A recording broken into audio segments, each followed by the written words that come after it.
Do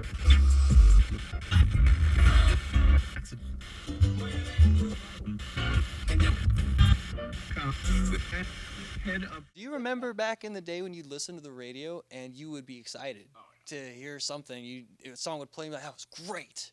What's the next? Oh, that's also great. This is great. There's not a lot of new stuff on the radio that I enjoy listening to personally. Rock radio especially, it's suffering in a really bad way. Atlanta's had the same music format for the rock radio since I moved here back in the Stone Age. Just be like, no, no, no. I mean, the same songs, the same bands, not even the new stuff from those artists that they're playing. It's the same songs. The radio is complete shit nowadays. Commercial terrestrial radio. It'll be a grand day to be able to be like, wow, like, that's a great rock and roll band. And I heard it on the radio, you know. What's the last good new rock and roll song you've heard on the radio? New rock and roll song? I don't think I've heard a new rock and roll song on the radio, to be honest with you. New rock and roll bands are not on the radio much, I don't think, unfortunately. Glasses in the kitchen. I just went to the... Hey guys, I'm Ashton. And I'm Farron. We met back in the summer of 2011 when I relocated to San Jose, California, and immediately bonded over our love for rock and roll. But I remember a specific moment we were in the car listening to local alternative radio, and Farron's getting really annoyed. I was convinced that rock died in the 90s. I vehemently disagreed.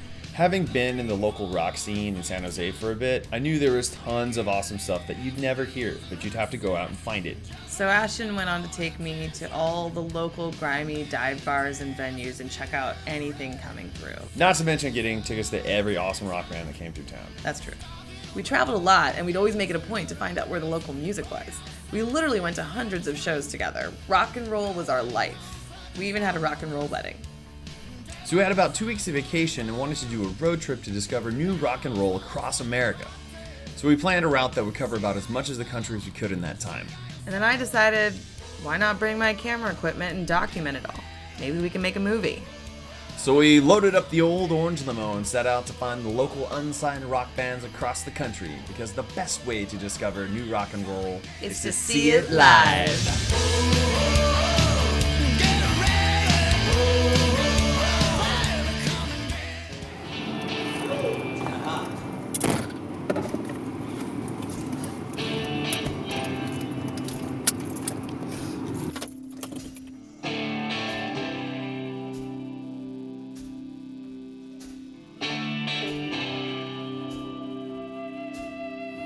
You ready?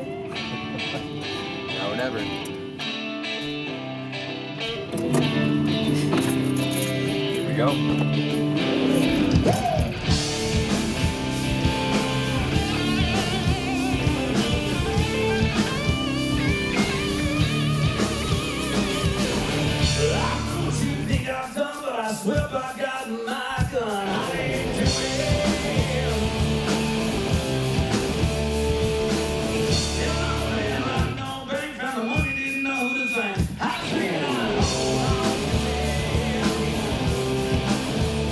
What is it about Reno that actually makes you guys tick? I can say this, that the Reno scene is littered with the offspring of cabaret players. I'm one of them. Like, my father was a cabaret player. Jeff's one of them.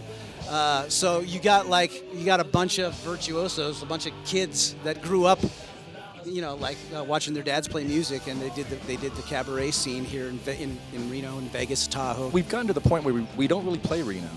We play out of town. We get much better response out of town. So how is the Reno scene treating you guys? As far as us playing shows here, I can't say there's all that much in Reno, to tell you the truth. As far as like getting people to hear you, it's not really going anywhere. But people just don't seem to care. I don't know, there's too many distractions, there's video games, there's everything else to deal with, and music is not important to kids today. I think it's like 5 things. I think it's the people that say they want to see shows and then they don't go. They're the buddies that you invite and like, oh yeah, I'll totally be there. Yeah, I love your band. I go to all your shows in the mission. Part of it is the venues. It's really hard to want to go see a band when you're asking them to come to a club with a bad PA, a drunk sound guy, in a bad part of town, in a building that's falling apart at midnight.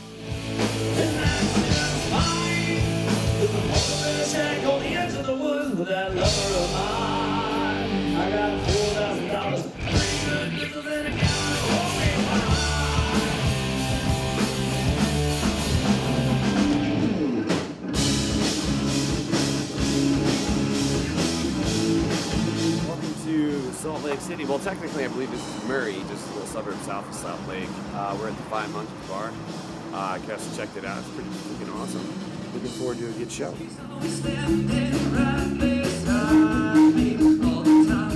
Define rock and roll in Salt Lake City. Rough. It's hard. Salt Lake City is just a different breed of people. Yeah? It's a lot harder to get out there.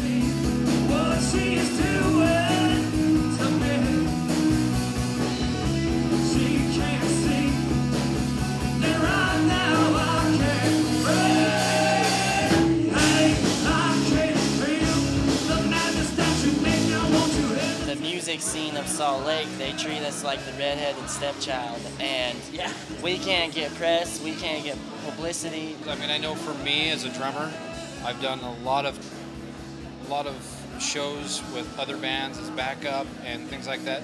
You'd be shocked how many musicians come from Utah and move just because they don't want that stigma of Salt Lake City. Well, you know, nothing but music here.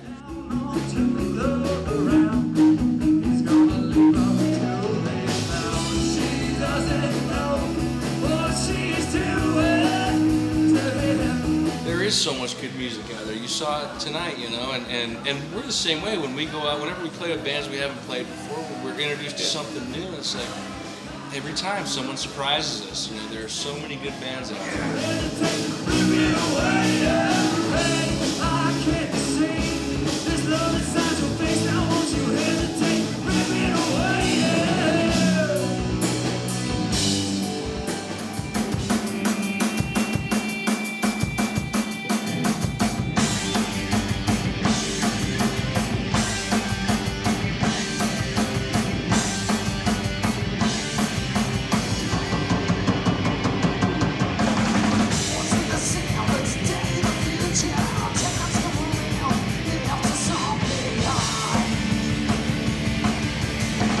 How's it going, guys? Good. Yeah. Great. You guys killed it up on stage tonight, man. That's especially hard to do with an empty room. How would you describe, like, the Denver rock and roll scene, and how has it treated you guys? Pretty rough. 10 years ago, the Denver scene wasn't anything. You know, I think it's changed the scene. You know, it's really opened it up for people to have a chance. But all the people working the scene are still new to really like understanding how we're going to build this up. We know we're not going anywhere. We're actually going to the bar right after this. Awesome. The Denver scene, I noticed they promote a lot of the cover bands. They'll push them a lot more than they will the bands that play original music. I don't think rock's dead. I think rock's dormant.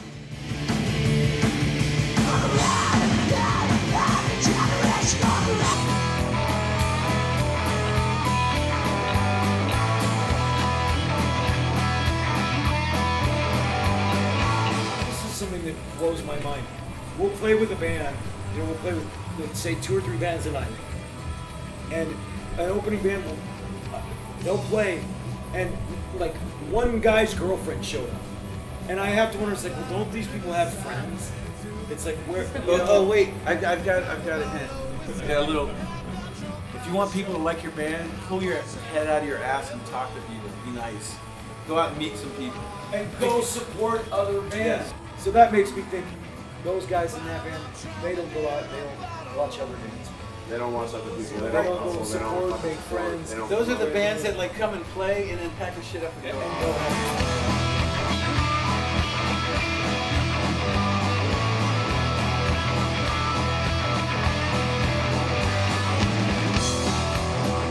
I hope that people and bands coming up can see that working together locally and promoting everybody helps everybody.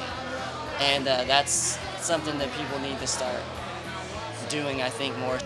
I think I discover some people just by going to see a band that, you know, is coming from out of town. And then they usually either bring people from out of town with them, or they pick a good local band that they like and they know, and they open up the show for them, and then you kind of get exposed to them, and it's a great way to find new bands. We've met a lot of good bands, Yeah. good people.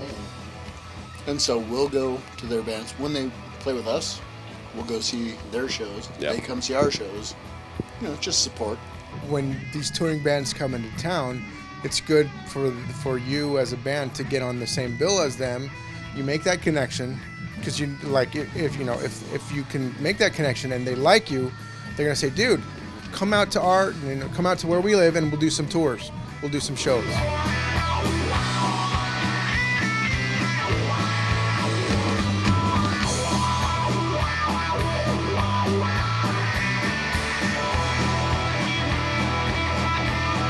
We kind of pride ourselves on making sure that we meet everybody in the place. We support the bands that we're playing with. We'll stay and watch them. The lights come up at the end of the night, then we'll load out. Shaking somebody's hand goes and saying thank you goes a long way. Oh, definitely. One fight at a time is kind of our motto. Be proud of your town and support it in all kinds of ways. Bringing money and bands here, and also really flourishing with the bands and the arts and all that your community has to offer too. I'll stop drowning in this bottle when I've got no reason to cry.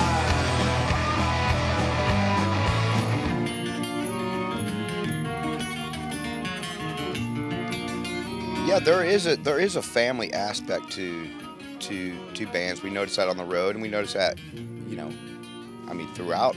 We all stick together. Everybody has each other's back to an extent. You know, you want them to do well, because if they do well, that brings a scene that can explode.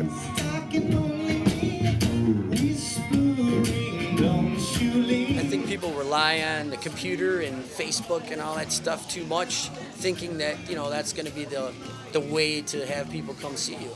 It's old school. It worked for Led Zeppelin, it worked for Metallica, it worked for every band in the past. It's grassroots. You get out, you meet people, shake hands, kiss babies, you know, smoke fat doobies, drink beers, you know, meet people. It's grassroots. That's what gets people out, no matter where you're at. This town, that town, Europe, US, it don't matter. You want to meet people if you want people to be into what you're doing. It's just getting along with people, and we're very accepting, and with that we meet with so many different types of genres and groups, and as long as you all get along, that's what really kind of gets you into places.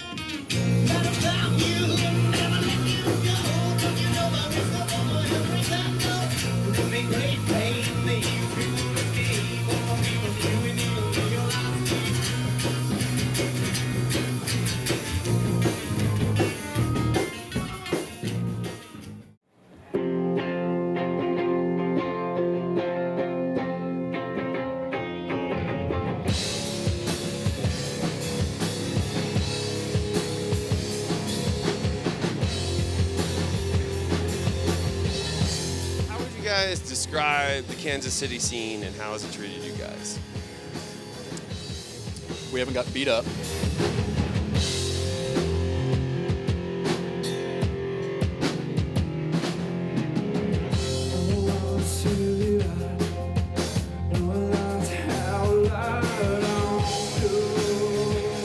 There's a lot more to do on the coast. There's nothing to do in the Midwest, so we just go to bars and watch bands. I mean, in all honesty, it's a good scene to be in, depending on what side of the fence you're on.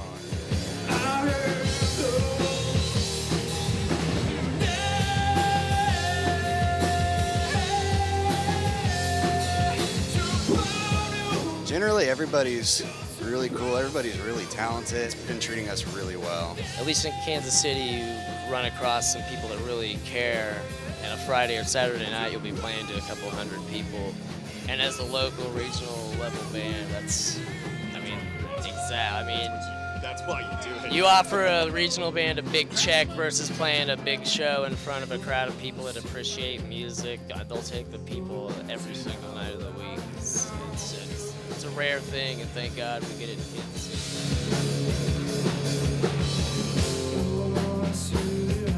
I feel like like the rock scene has changed a little bit. It used to be like mostly metal. A lot of metal, a lot of rap. It was like metal and rap, and that's all you had. But now I feel like, yeah, exactly. Now I feel like alternative is kind of kicking in here, and people are kind of getting more attention as alternative bands in Kansas City, which is. So the genre is widening out a little.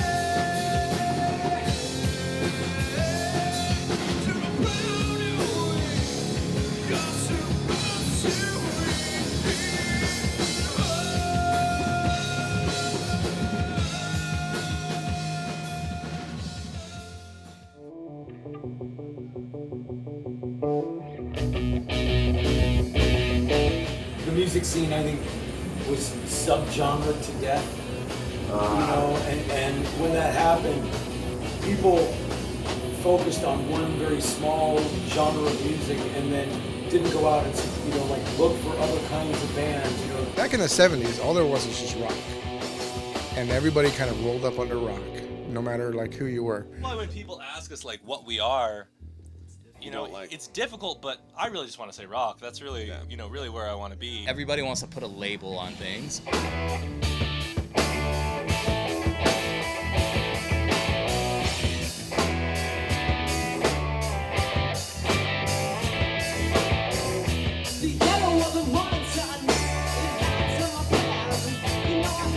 It's just like metal, heavy metal. I mean, what are you? Grindcore? Are you death metal? Are you black metal? Are you? The list of all the genres. There was like cuddle punk. No! No! Yeah. Anybody that calls death metal black metal or, you know, is hardcore is a fucking idiot. Well, I'm an idiot then because I have no idea what you are. It's just all rock, I think. Yeah. It's those of us that are in it, and those of us that are kind of elitist that create the subgenre classification.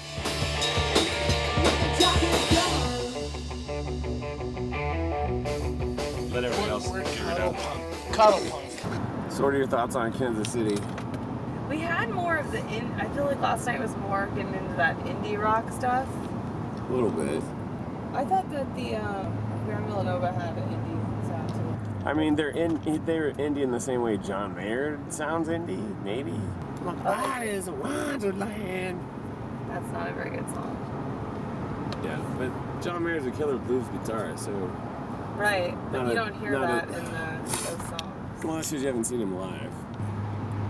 I knew that John Mayer was an excellent, professional grade blues guitarist, but he doesn't put that in his records because it doesn't sell. That's a sad thing. Yeah, but that's life. Way Out Club right there, just pull over right now. Take these spots. Cool. Are we gonna tattoo together? Absolutely not.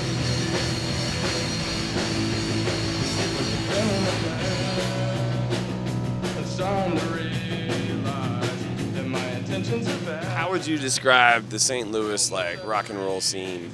The rock and roll scene in St. Louis is definitely not going strong, I would say. It's hard to get people to come out and watch live music, especially music that they've never heard before. Yeah, unless you're like a big name touring. Yeah, unless you're a big name touring This act. was a decent crowd. Yeah, like whatever the other bands. Like, if you can get them to stay, it's a pretty rad night. We're here in St. Louis, Missouri, with a Houston band that is currently on tour. Talk about the rock scene in Houston. There is a rock. Or is there a rock scene in Houston? There is a rock scene. There's a pretty good punk rock scene up there. Houston's so spread out that it's hard to make those shows always be good, because all that crowd wants to go to one show and another show, and they get split up because it's so big, I mean, right now that what's really taking over is a lot of the hip hop and rap scene.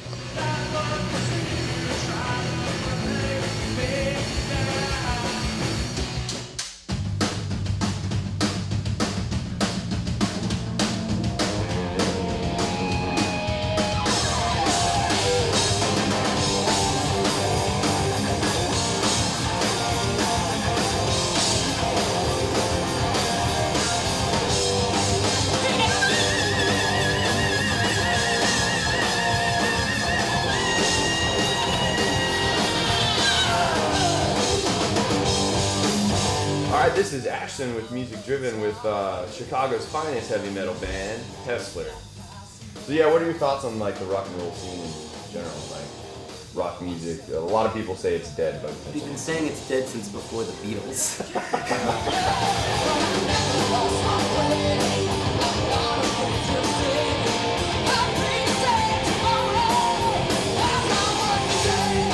I've said it many times before, I'm sure I'm not the first or the last. It takes one person, one thing to just make something explode again. Heavy metal and rock sure as hell aren't dead in the US, but it's kind of like Terminator, we're still fighting the machines. Part of it is a lot of the rock bands, like, they're so rehashing just the same old thing that's been done before. It's like all the great bands that have stood the test of time that aren't just a product of their time, at some point they went beyond just trying to emulate and imitate their heroes, and they took a step into the unknown, or they said something that was said before in their own way that fit the context of the time better.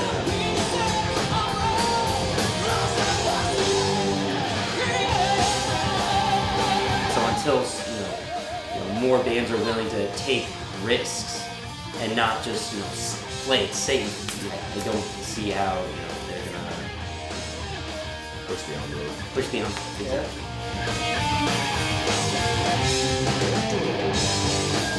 Yo, Music Driven. We're going to Live Wire Lounge in Chicago. All right.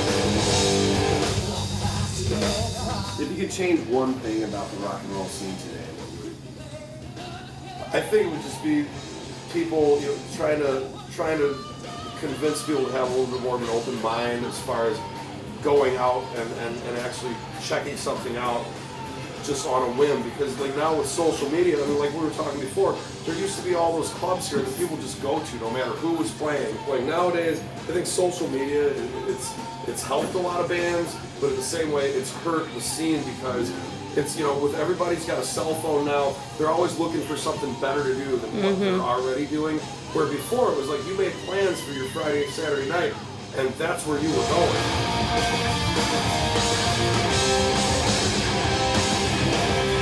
Do you have beer? Yeah. Like 10.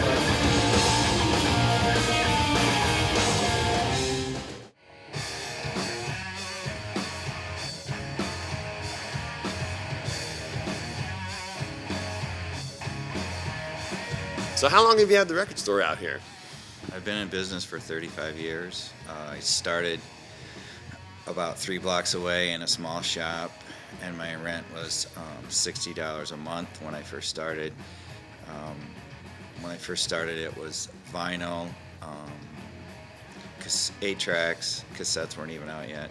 So it was 45s, 8-tracks, and albums. And my wife and I and my parents went to Kalamazoo, which is about an hour and 20 minutes away, and we picked up my inventory in the back of our car. It was $1,000. Pretty much sold everything out in the first day, and we had to go back and get more. Wow. So things have changed a lot since then, huh? Yes, they have changed a lot since then. I mean, it's good and it's bad. It's good that you can do it all yourself now. You can get it online. You can make your own albums. You can get them distributed. That's all good. The rock music scene in general, it's still, bands, they tend to rely on a format in the industry that isn't so pertinent anymore. It's very much like dying. And why is EDM so much, thriving right now versus rock music?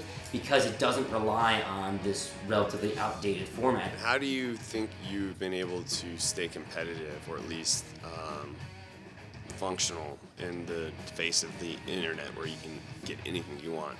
Not everybody, contrary to belief, gets their music online, and not everybody, downloads everything. Some people still have CD players in their cars. They still play CDs. There's still a market for physical music. And I pretty much, tell people that I hate the internet, so. So if you love the music and hate the internet, this is your store. Yep.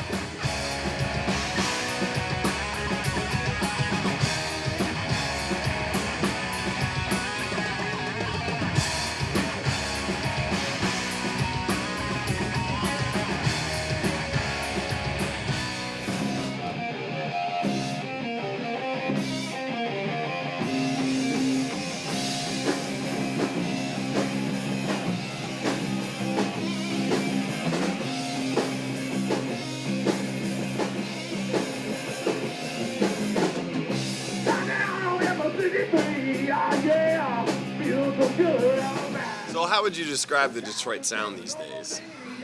Man, there's just so much stuff going on, you know. Variety. It's not just one sound. Detroit is so rich in music and so rich in artistic culture. It's because we're struggling here. Rock and roll in Detroit is not remotely dead. No. It's just in a coma. It never died, you know. People are just broke.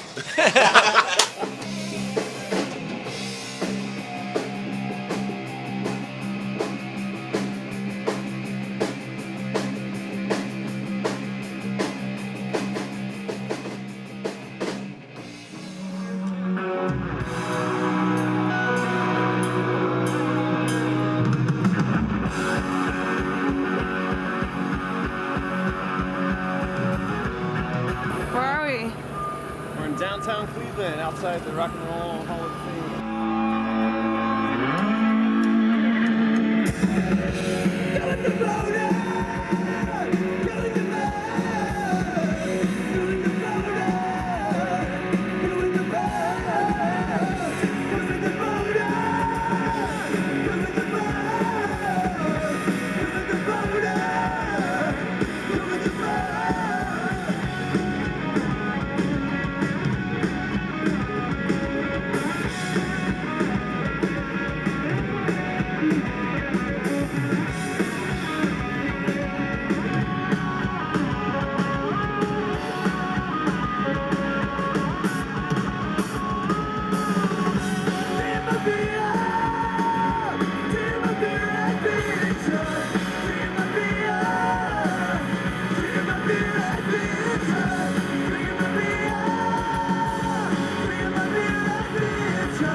I hope you guys are seeing like a return of big rock and roll, like power Big rock guitars, and roll. Like, big drums, yeah, just people big who feel like a screaming. responsibility to do something larger than life so that somebody can believe in it. Because like when we were kids, that was sort of the thing, you know, it was like we got to be part of like the last era of like the bands that were superhuman.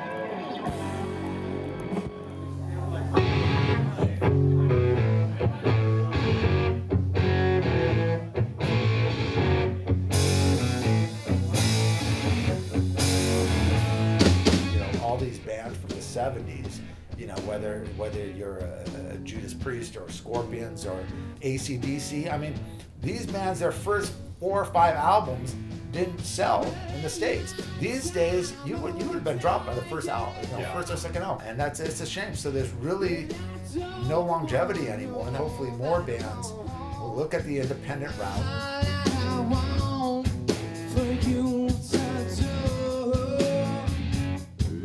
I would say that for us right now, it makes more sense to be independent because I think what's happening in the rock genre is not, some of the business side is not what we want to be involved in. This is a passion project for both of us. So I think it's more important that we keep that at the forefront of what we want to do. And if someone decided to come in and be a part of that would be fine. But we don't want to go and like get picked up and like swept into the machine. Like, we don't really care.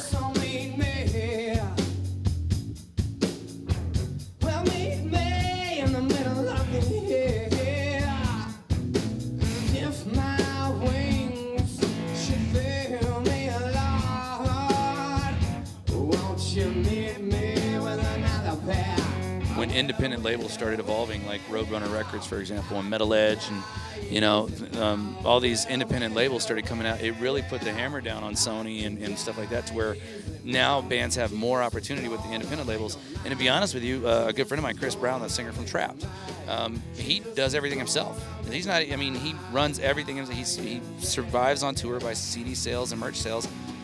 Trapped isn't even signed to a major label. I didn't know if you guys knew that or not. He decided to do it all independent. We're completely independent, you know. I run most everything, but I discuss everything with the band, and then we'll decide things and we'll talk about things. I don't have a problem bothering the fuck out of people, and that's really what it comes down to. Every day, phone calls, emails, and it gets to the point where you almost feel like you're being annoying, and I think that's just what it takes. There's no counter argument to that.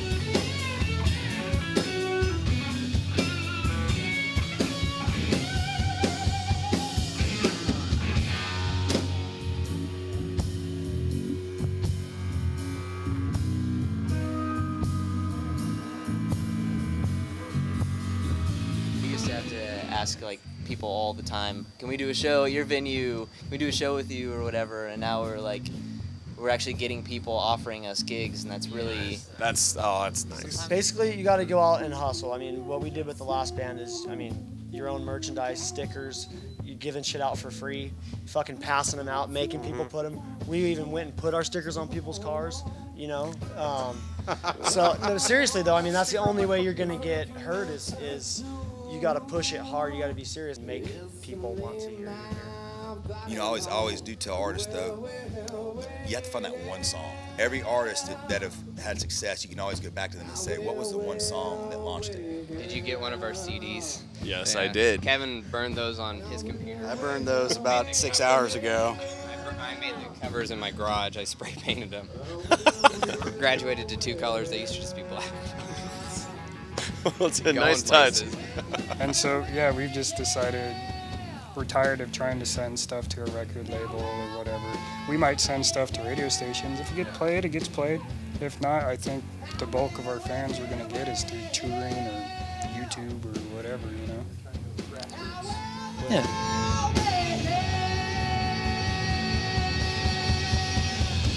So, fun side story. Grand Villanova came on second to last on a Wednesday night gig. For those that are unfamiliar with indie local band gigs, the later the slot, it's usually the worse the crowd. It's the opposite of when you get to headline. Typically, bands will fight over who can get second. So, in very typical fashion, all of the girlfriends of the early bands were on their way out the door when this dude started playing. And I shit you not, they stopped, turned around, went to the front of the stage, and stayed there for the entire set.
So, how would you describe the rock and roll scene in Nashville? Like you said, it's rock and roll in a country town. So, how does the rest of the town behave or accept rock and roll? I would say, as far as like classic rock and roll, the kind of rock and roll like with the 70s and 80s hard rock bands, there aren't that many of them. For the most part, the bands who do that kind of music are older guys who are already established in the industry, doing that as a hobby. Yeah. And so there's a lot of really good bands like that. There's bands like Tall Dark Stranger. Nashville has and will continue to have outstanding artists on the level of anybody you've ever paid to hear. It's just that you know, the business infrastructure is set up here to support a specific narrow type of music, not just country, radio country, and you might even say radio pop country.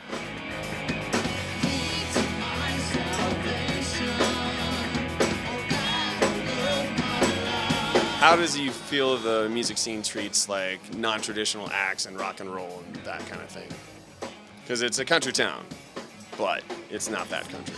There's a pretty big but about that one. It is if you go down Broadway, it is a country town, and it is. There's a lot of country history, and it's great. But I think over the last while, there's been sort of a rebellion from that, and kind of people who don't want to do the mainstream country thing are wanting to do something a little different. I think it's amazing. I mean, Nashville is the music city. You know, it has this rep for being just country, but it's changed. Everybody else is doing it because they don't have another choice, and they feel like if enough people heard their music, the world would be better, and therefore, out of love for other people, they keep doing it for no reward whatsoever.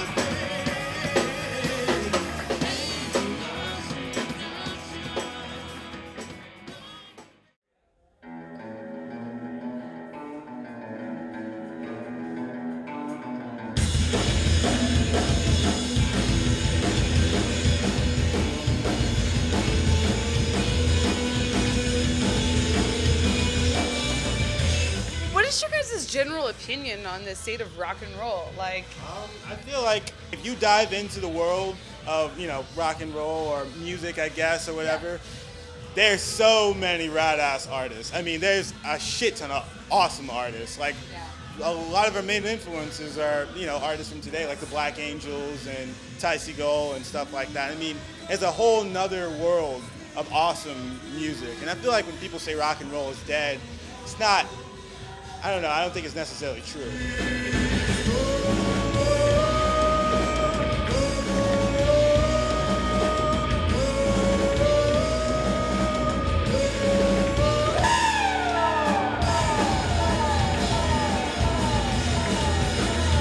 So rock and roll in Atlanta. Yes. How has you seen it change over the years, and what's it like now? We watched it go away. Yeah. It's the 90s. There are still a lot of people that embrace different styles, different sounds. Well, I mean, the music scene is growing, whether it's the same, you know, rock and roll or not. I mean, I think in order to grow more, I think bands need to go support other bands, and that's how it starts, you know.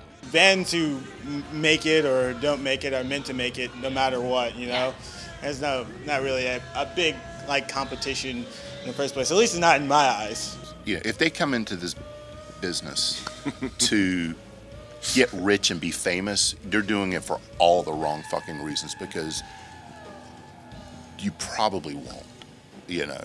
So there's guys, obviously, that have gotten lucky and have done it, and they have great careers, and some have fallen back down to playing with us.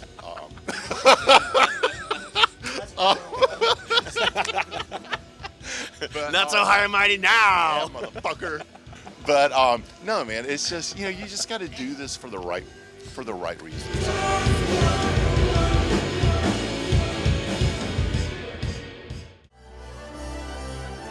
Ladies and gentlemen, you are about to witness the greatest rock and roll force for freedom ever assembled in the history of the world. My fellow Americans, the world famous Velcro Pygmies.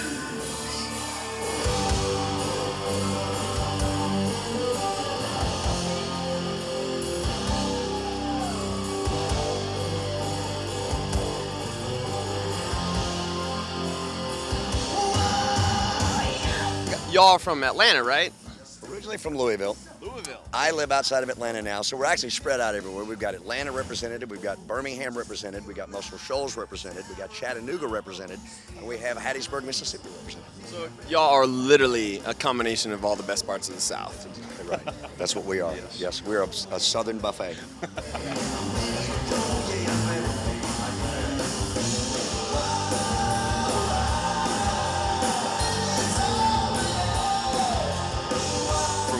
tell is like you play as much original music as you can and then just make money off covers. So how did that business model come about? Well, it's, there's a lot of guys that have resentment toward what we do because we do make a living doing this. This is our job. We don't go back and flip hamburgers. I mean, this is everybody in our organization. This is their full-time job. And Jacob and Chase actually have a better perspective on this because they were in bands that they had to have jobs to survive and support their musical habit. Chris and I have always just been musicians. And so, use that term. Yeah, very loosely, as you will see as this video continues. But the one thing that we try to stay true to, as you will notice, is that the original music is from an 80s point of view. So although we'll get on stage and we'll do a Poison song or a Bon Jovi song, the original music fits exactly in there with it. And so if someone comes to a Velcro Pygmy show and buys our record or downloads it, they're not going to be disappointed because they're going to get what we are. You go out and ask people, like, what do you want to be when you grow up? You know, it's usually like a rock star, movie star, whatever. Like, we're getting to live out our dreams, and we don't forget that. It's a daily thing I remind myself every day I wake up. Dude, you've got a great life. Like, this is amazing, you know? We get to dress like women, so that's fun. Hard to forget when you wake up in spandex surrounded by guitar cases. I mean, Where the fuck do you guys get your clothes? Because I continuously look for this shit. It's a secret. We're ready to kill you if we told you. This is for you, Cameron.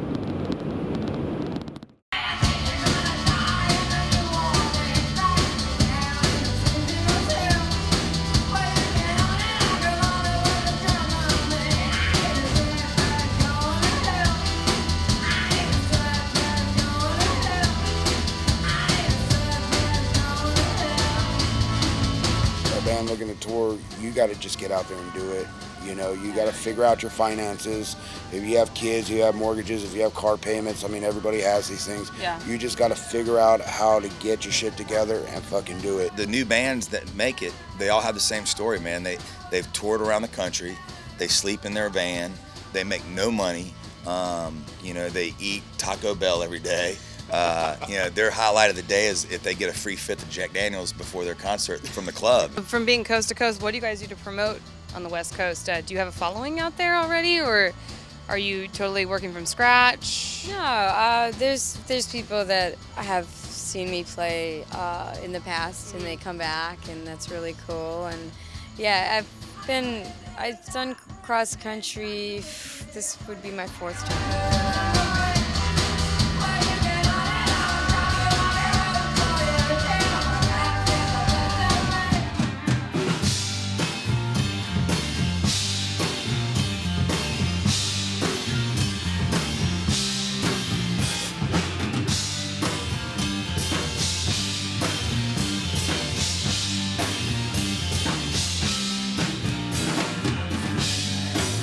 We did one time drive from Little Rock, Arkansas after a show down to Corpus Christi, and like 14-hour drive. That's brutal. Yeah, it was.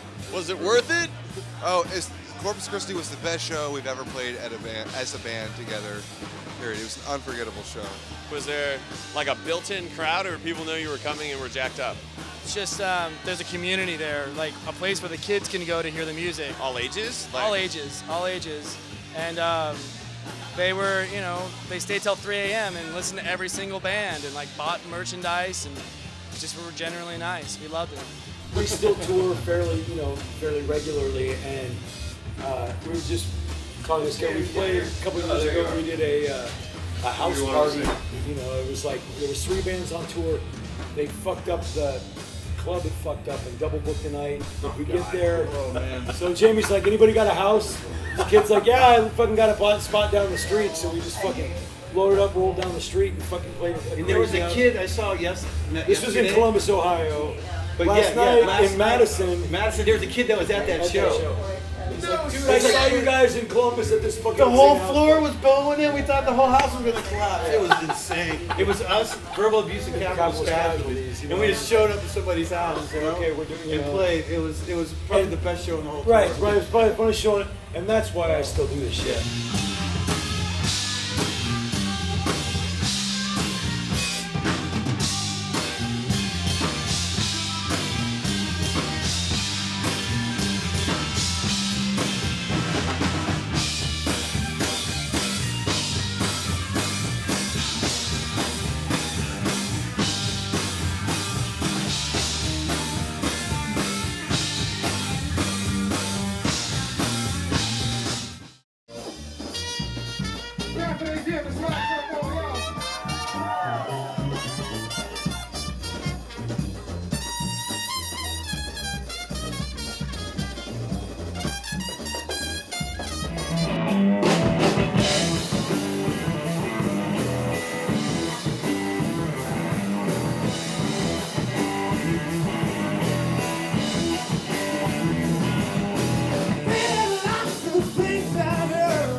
New Orleans treated y'all, and what is the rock scene in New Orleans like these days? Man, I gotta be honest, like, when we started doing this, and that's what's great about Bank Street Bars, they're kind enough to let us, come in on this residency on our Monday. So, like, when we started, we had, like, a 9-song set list. We just kind of grow, and, like, the New Orleans rock scene is really cool because, like, honestly, I don't think that a lot of people around New Orleans are doing the kind of rock. Yeah, well, I think that we're unique in the sense that we're, I think there's lots of blues trios and rock trios. There's lots of blues trios out there. Like, there's a lot of trios around town. Really a big scene, like, compared to other cities. Like, it's kind of small, Everybody knows. Yeah, everybody knows each other. I mean, there's rock and roll out there. There's just a bunch of great musicians. There's just lots of like anything that you'd find in New Orleans, funk and jazz and blues and brass and all that kind of stuff. And rock definitely isn't the most popular scene around here. We get to represent a genre that not a lot of people get to represent in this town, And so we're doing our part to make the whole of New Orleans that whole sound that we all believe that it has, which it totally does. It's just you got to search for it, If you're thinking about moving to New Orleans to play music, fucking come to New Orleans and play music.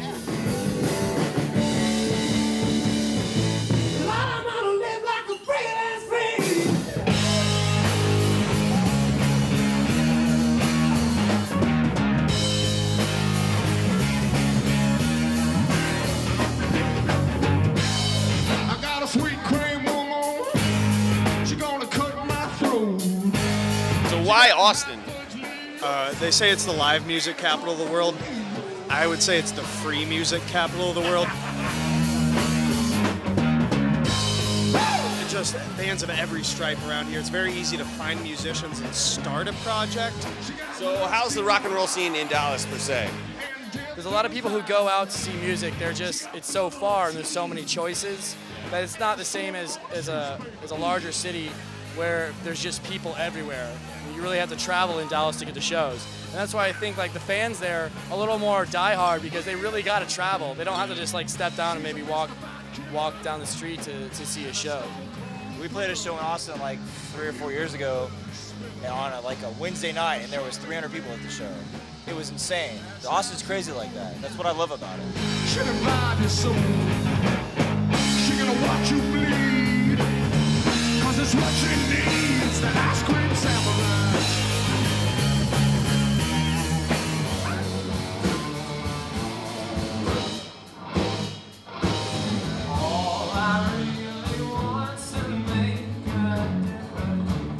What else goes on around here? What is the entertainment district of Oklahoma City? Well, I mean, there are a couple other smaller venues around here, bars and whatnot, and they do. Yeah, there's a lot of red dirt, a lot of country. The niche for rock shows is thinner than that. No one expects it in Oklahoma, and that is kind of an advantage, because you end up having to work a little bit harder, have a lot more, lonely nights on stage, and it builds you up.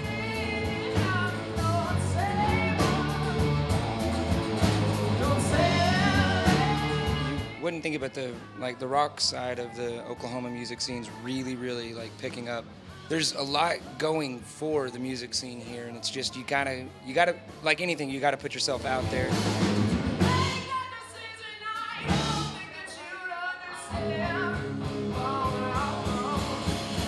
A goal of just Oklahoma City should be to put it on the map for creativity. It's right smack dab in the middle between West Coast, East Coast. It's like, why not make that the place to be? A good thing would be to start taking notice of Oklahoma. I feel that to be a better band, the key is to play as much as you can for as many people and get your chops right. So how you doing tonight, Oklahoma City? How did you guys perfect your stagecraft? Because that's not simple, going from the garage to the stage. Well, there was never really a garage portion in this. We kind of hit the ground running. Up until last year, it was the first year we played less than 100 shows. We had to pay our dues, and that's not something we took lightly. That was something we took to heart. So we've just keep our heads down and keep pushing. Tired of wasting my time on your games and confusion. When I see through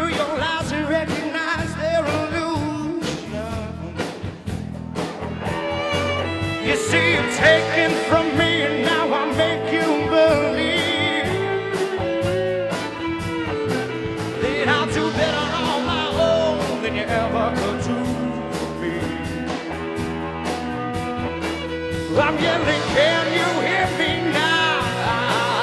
Say, don't call me anymore. You don't call me anymore. Y'all make some noise, Oklahoma City!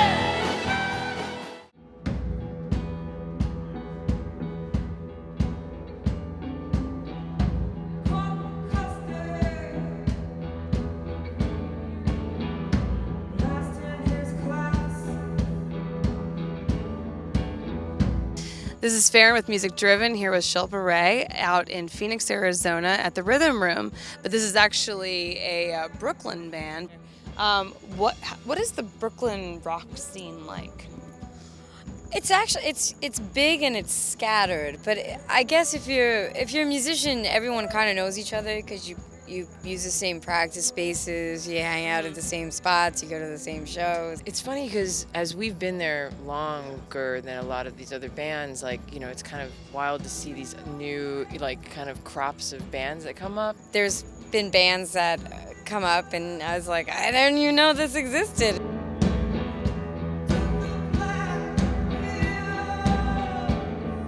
There are so many bands and scenes, like little mini scenes, and just a lot of stuff going on. Grandma and Grandpa were like, what? Which band is this? I don't remember.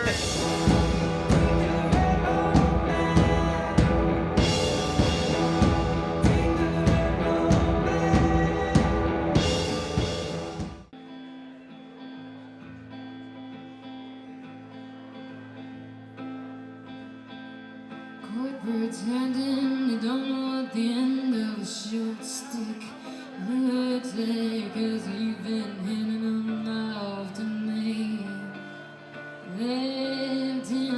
So how is the scene for the original music?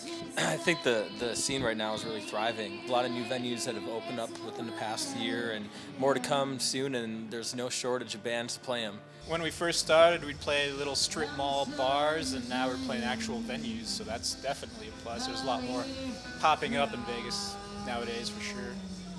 A lot more talent, too, a lot of more bands. So right now, they're just picking all the local bands to open up for these great artists, and it's such a great experience.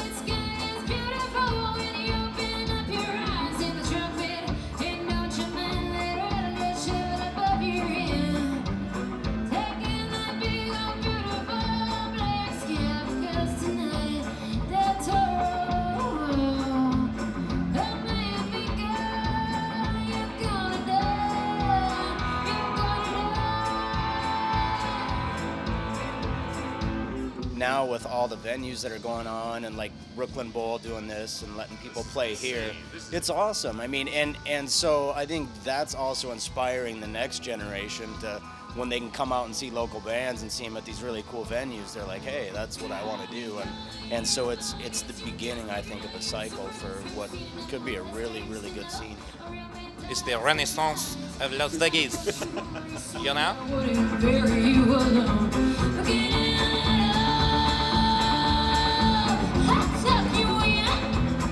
With your long time for patrol.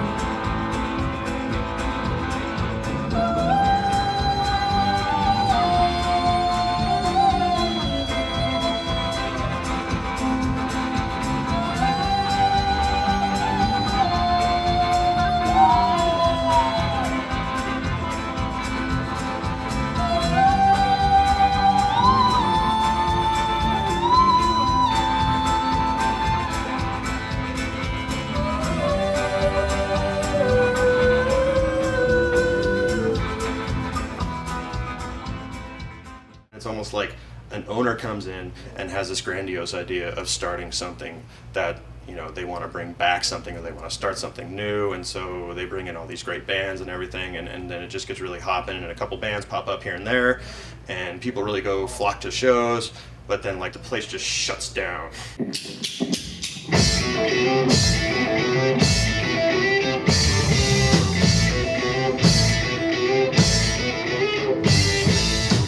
to the olden days, and the clubs, venues, they promoted themselves. I remember I moved here in '91, and I worked crappy ass jobs, get out of the warehouse. Friday nights, like pick up Crave Loafing, it's like the local edgy newspaper, and like look at the back for shows, and like let's go to Rec Room, let's go to Masquerade, let's go somewhere, and just go. Never heard of them, don't know, check it out, whatever.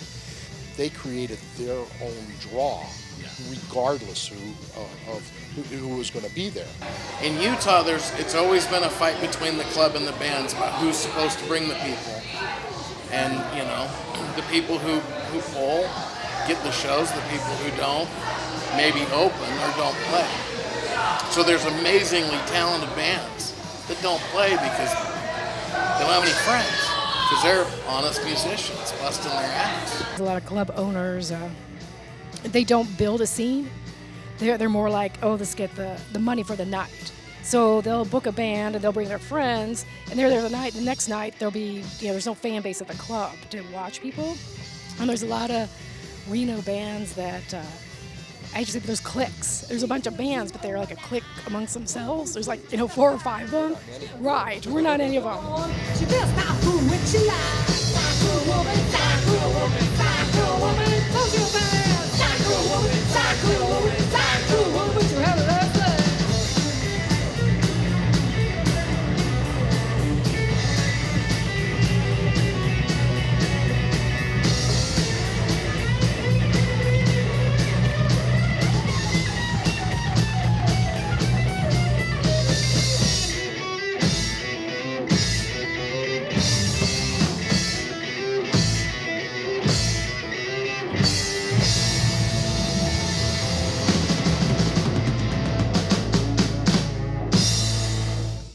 Everywhere you go, we've struggled the last fucking year and a half trying to find venues that book shows and bands similar to us.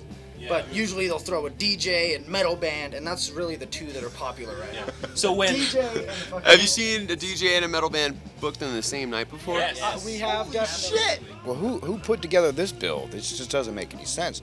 There's not a lot of thought was put into it. So that has changed maybe why people don't go see original music as much anymore. There's plenty of venues. It's just I feel they're gonna see this and hate my guts, but they need to step it up a little bit and invest in themselves. I mean, we're investing in ourselves and taking it serious. They're making it about selling drinks and stuff, which is fine, it's their business, but people want to go and have a good time. They don't want to lose their hearing or get puked on.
Scene like Sunset Strip in the 70s or 80s or CBGBs or a Haight Ashbury or whatever. That's usually what people think about, and I don't know that a scene like that exactly exists in that way. It really comes down to the live show, and at least here in LA, and I'm sure many other cities, venues are closing up left and right. They just closed up, the Key Club, House of Blues is closing. Oh, yeah. And there's rumors that the Roxy's not going to do any more rock shows. So, you got the Whiskey, and then there's all these other little underground clubs in East LA and other places. But it's absolutely true. I mean, the people don't go out to shows anymore. Back in the day, that's all you had was the live shows. I mean, as they talk about any given day back then, there were tons of clubs around. They'd be packed.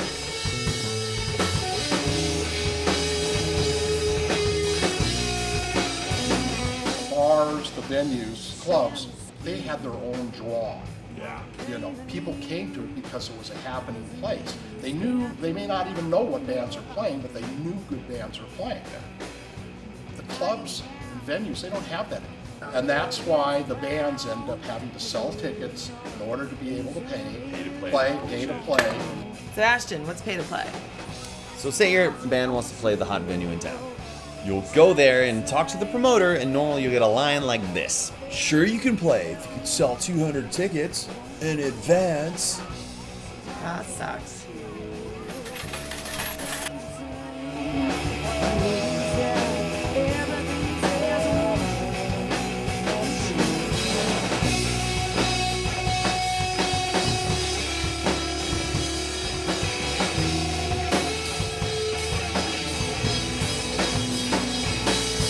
Before the pay-to-play became the end thing with all the clubs, you had to be good and you had to draw, but you still had to be good. Whereas after the pay-to-play, it didn't matter if you were good or bad. Yeah. If you could sell and you didn't even have to pack the place. As long as you could buy the tickets in advance, you could spend $1,000. Here, we're going to buy 100 tickets. Any band could play the Whiskey. Whereas before, back in the day, if you played the Whiskey, you were like, something. It was like, wow, this is a big thing. Nowadays, you could go on a weekend and there might be, 50 people, and the bands just, they shouldn't even be playing a fucking garage, let alone the Whiskey, some of these bands that are, and that really hurt the whole club scene and the live music scene.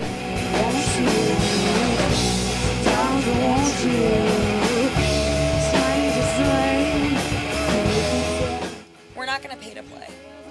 We're not going to do that. We're not going to put ourselves in that position because we need money for gas, and we're putting on a show, and we're putting our heart and souls out there.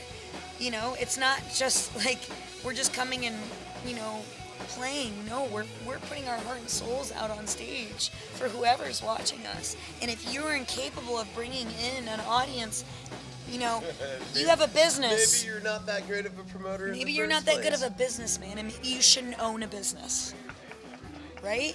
What promoters will do is if they get a big band, say an 80s band or whatever that's got a big name that they have to pay, $5-10 grand to play their club, they'll hire 5 opening bands, and each band will pay $1,000 in pre-sale tickets to open up for this band. So they got their money covered to pay the big band, and it doesn't matter if 100 people show up or not. They could pay the band, and then you could say that you opened for whoever. That's the thing. Even though none of their fans showed up at all. Exactly. Unless you have a parent with a huge checkbook or someone willing to put a bunch of money into your band, it's really impossible to get any exposure. As an unsigned artist, and no labels are signing anybody, so people like you are the people that are going to find the next great artist that didn't have a rich parent, I guess. That's the idea. We played for a couple promoters that are just like, you can't play here unless you bring 100 people. Yeah. Well, that's pretty common. Screw you. We'll bring 100 people. Well, promoter. Wait, you're the promoter. Isn't it your job to get people here? Yeah. Here's some tickets. I'll promote that you get rid of tickets. Call me when they're all gone. The word promoter is, around here it's used so wrong. A lot of people book the shows, and then they go, let's put out a couple of Facebook flyers and posts, and let's do like 2, and then we're promoting. And in our case, a lot of the shows that we've been on, we will drop money to make. Jerica designs a lot of our flyers, and then we will drop money and get copies of our flyers made and make sure that every band on our show gets those flyers to hand them out. And we've spent a lot of time of our own personal time and money to do that for our shows, but a lot of people don't do it. There are no promoters these days. That's the difference. Before, a promoter would promote the bands. That's why they call it a promoter. You know, there would be posters. You would see in the LA Times, they had strip ads of the Starwood, the whiskey. I mean, they put money into the ads. So, you know, and flyers everywhere. I mean, people knew about the show, and the promoters did radio spots on the local radio stations, you know, and big commercial stations, KLOS and, you know, KNAC, of course, and all that. So that's all gone. The way they do their tickets, like if you sell tickets, usually it's like a 70-30 split. And for the bands that step out there like Oriah has and bust our ass to get the job done, we still only get a 70-30 split when we're doing all of the work. And it really upsets me personally. I know it makes a lot of other local bands furious. The venue needs to make some money. If you want a place to play, you have to accept that to a level, right? So pay to play sucks. That's sort of that's from their angle. I must keep the doors open. Yeah. I think there's a happy medium.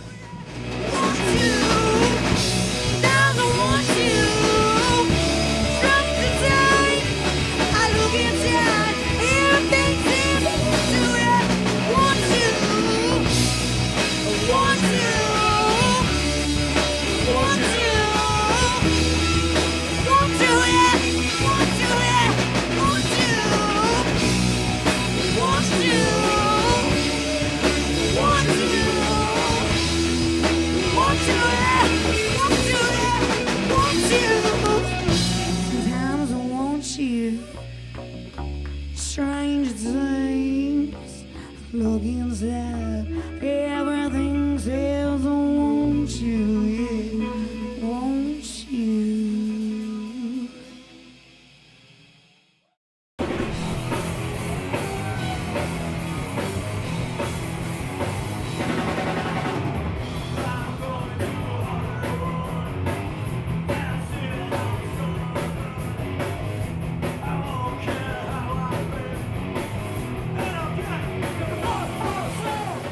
I always tell people it's ironic because I opened this bar because I am a musician. I wanted to have a place to hang out and, you know, for my friends' bands to play and this cool vibe going on.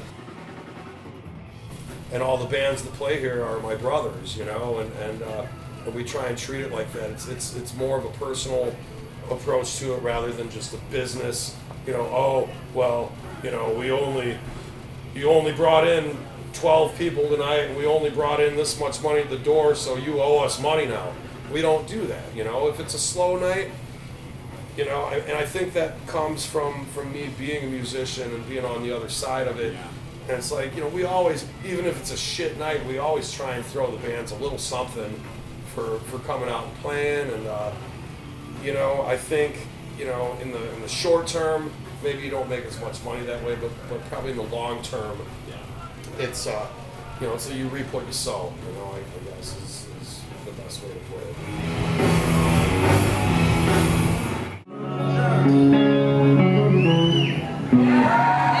So drunk and weary, feel the bone, sip it away, right down to the bone, cut you up. What are your guys' thoughts on the rock industry right now? I mean, I've grown up here since I was a kid, you know, and I remember you'd see like every sort of walk of life, right? You'd see like the, you know, the contractor, the service worker, you'd see the engineer. I mean, we've always had that here, but just a whole mix of people and who can afford to live here in the Bay Area has really changed over the years, and I just think that's had an effect. We all grew up together, like the guys, you know, Exodus, us, Crucifix, Sacrilege BC, guys from Metallica would come out, you know, we all used to go to everybody's shows, you know, and play shows together. So, I mean, that's changed. Like, so I crawl on back to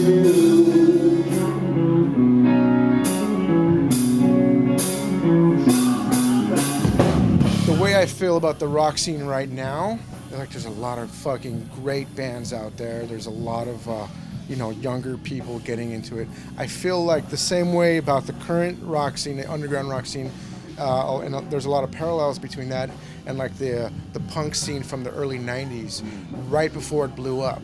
Right before like Nirvana came out and like grunge, like that whole scene kind of brought rock back to the forefront.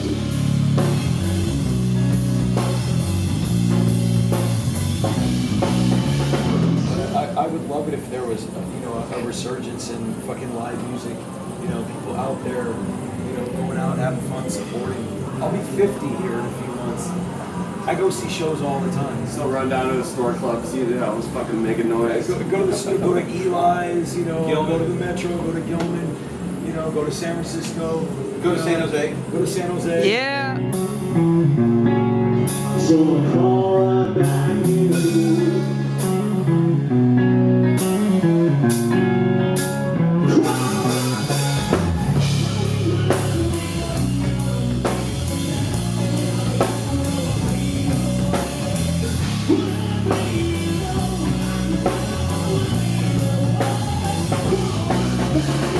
I was a pissed off 13-year-old kid, and if it wasn't rock and roll, it would have been something much worse. I think rock on a very elemental level will never go away. That's what I believe. I think there's a place for rock and roll, and there always has been. There always will be. Man, looking back at our 2-week adventure across the country, we were like essentially on tour, just like the bands we interviewed.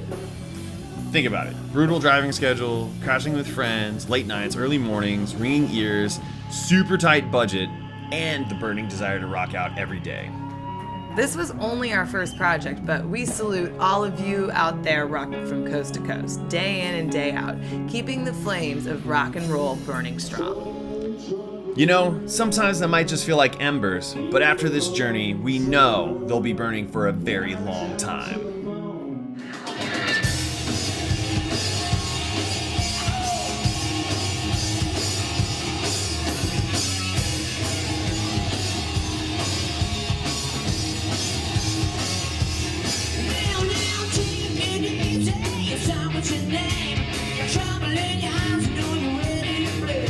We don't have backup plans. None of us went to college.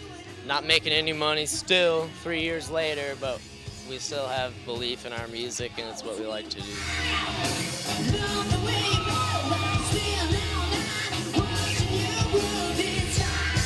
Metallica, they didn't give a shit back in the day. Neither did Slayer or any of these. They never thought they would be, their dream would be to be as big as Motorhead someday. They just wanted to be the heaviest and fastest band out there.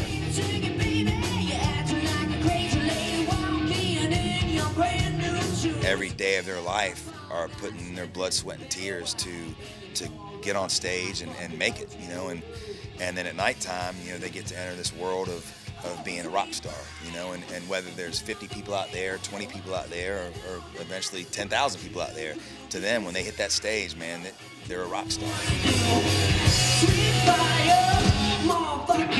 It's the freedom. It's not planned, it's not precise, it's not exact. It's messy, it's sloppy, it's skanky. The raw power of an electric amp and drum.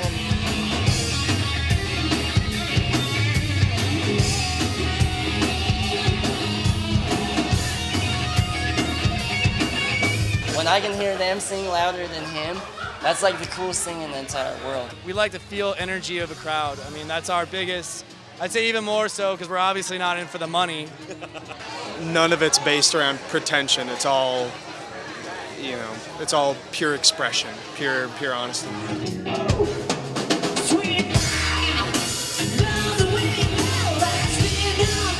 It's slutty, it's dirty, it's gritty, it's great. It's rock and roll.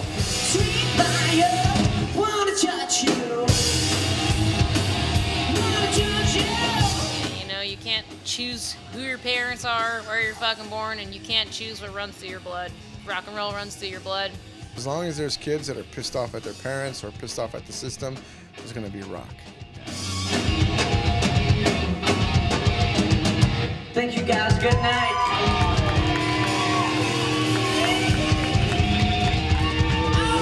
Shit!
What else is there? Give me love, give me sex, give me rock and roll.